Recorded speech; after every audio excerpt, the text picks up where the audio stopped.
Let me first congratulate all those who were the winners of the award. I must also commend all those who took part because this last year was not an easy year. The last 3-4 years has been difficult for all businesses. And I must commend the women entrepreneurs who made up their mind to go through it.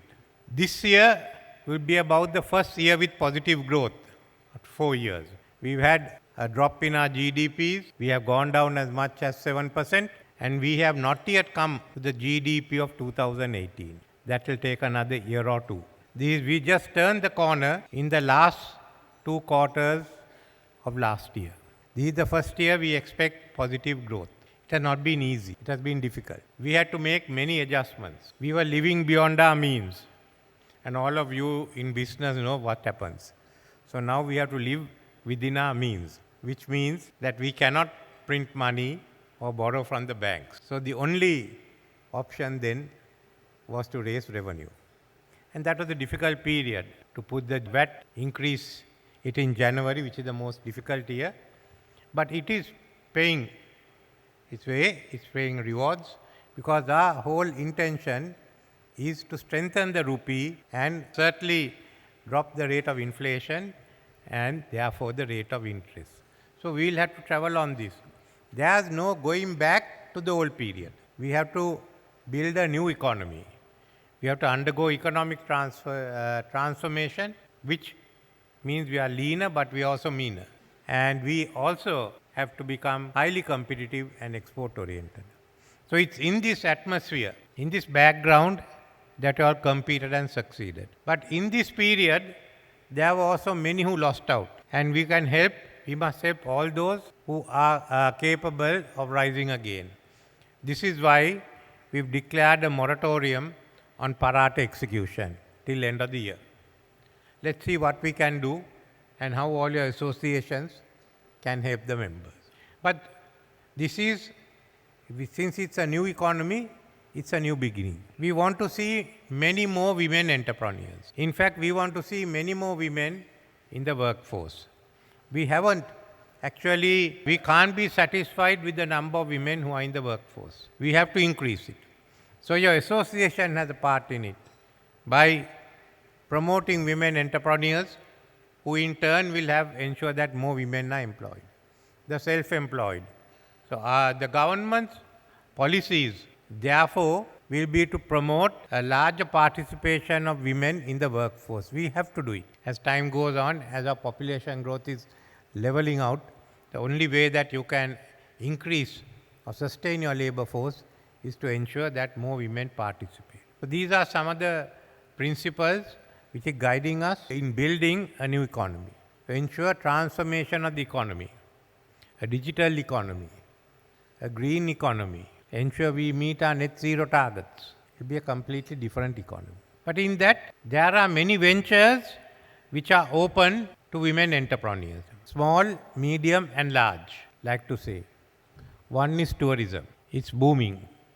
But we are not doing enough to ensure that we get the maximum revenue, which means we need more people employed in the subsidiary services. And even in places where you have your bed and breakfast outfits, but not at $5 or $10. We want to ensure that it's at least $50 or $100. You've got to train people. The government certainly is willing to help. So if the Women's Chamber undertakes a course, we will join with you in ensuring more and more women enter the tourist trade in the different fields. It's an open one. And expansion of tourism means expansion of the food and beverages. That's the other. So we are also committed to the modernizing of agriculture. The process has just started. We have a long way to go. The first step is in giving freehold title to all those who have land development ordinance permits. That is about 1.5 million people. They'll own their own land which they cultivate now. We are looking at also at the same time at the other end, making available the other plantations which are vested or controlled by the government. That can be developed. Looking at opening up system A and B of the Mahaveli zones to give it to farmers who would like to take part, includes not only males but also females. a lot of agro-based industries that will come in, including some countries who've asked us for land for food security, which means bringing in new technology. It's not subsistence farming. We are about to reorganize our agricultural services, improve the delivery system. I must say at the moment it's virtually non-functional. So this is the other area. Either in agriculture, it can also mean high-tech agriculture, vertical agriculture. So these are all means in which we will be going ahead. So I think I would ask the association to come with a program to get more women involved in agricultural enterprises. Maybe micro, maybe small, maybe medium, maybe large. But it's an open field. It's not merely a question of cultivation. It's the whole supply chain. And at the end of it, can you compete into the markets of other countries? While our population will be stable, you have to remember the population in the countries of the Indian Ocean rim will all increase. Around us in South Asia, there may be about 600 million more people, not counting the fact that they'll have a higher income level. So food is one item that we could think of. We are looking at education, opening up education. I don't think countries with billions and billions can all run the education service at the same levels. We are a small country. So we have time. We have 10, 15 years to go ahead. Then the other areas, there are many others that are available, but I am happy that many of them have engaged in technology. A large number has now used technology. Yes, I think that's one area that we want to bring in the new technologies and go in with the digital transformation, even to promote AI. And that's another area in which, with the association, we'll certainly work out programs to help women who get into the field of technology. And I was amazed, and I think so would be the minister, that women are now getting involved in renewable energy, in solar energy. Yes, we should help them. Another area where there's money can be done, and there are, I think, enough women who can participate. I mean, renewable energy is one way in which you can earn money and stay at home. That doesn't mean work is there, but it has to be done nearby. The food industry itself. So these are whole new range of industries that are coming in, of other enterprises. There are many more.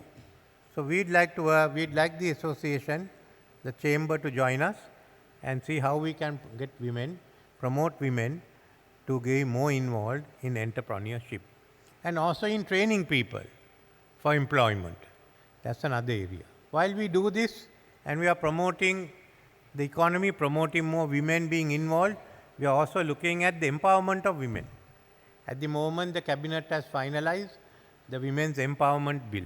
We have also worked on the Gender Equality Bill. So both those will become law very soon, as far as the women are concerned. And then the Gender Budgeting Bill. That will take a little longer, but those are three bills that are on the way.